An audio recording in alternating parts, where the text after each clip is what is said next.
Hi, Randy Dummer, CPA and partner with HHM CPAs in Chattanooga, Tennessee.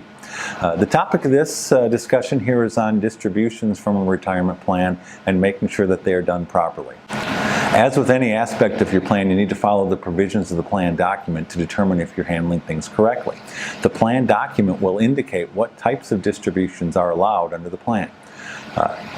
You're always going to have to allow a distribution in the event of termination of employment or death of a participant, but others can be optional, such as in-service distributions. The plan may or may not allow them, and if they do, oftentimes they don't allow you to take them until you reach age 59 and a half, which is the minimum age to avoid the early withdrawal penalty on your tax form.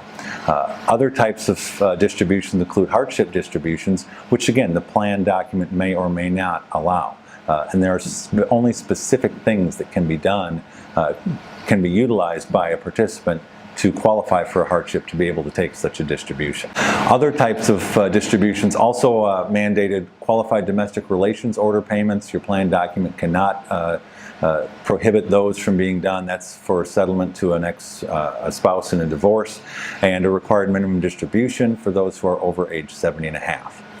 The key with the distributions, other than of course making sure that the participant is eligible to take a distribution in accordance with the plan document, is to make sure that they do the proper elections, and if there's a required spousal consent, that be done as well.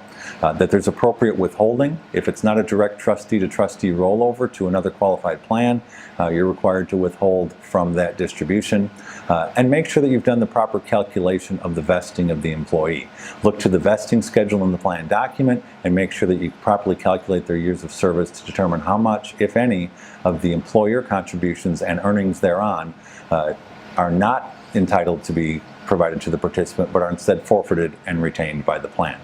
So, as with most things in your plan operations, make sure you look at that plan document, understand the provisions, and then follow them.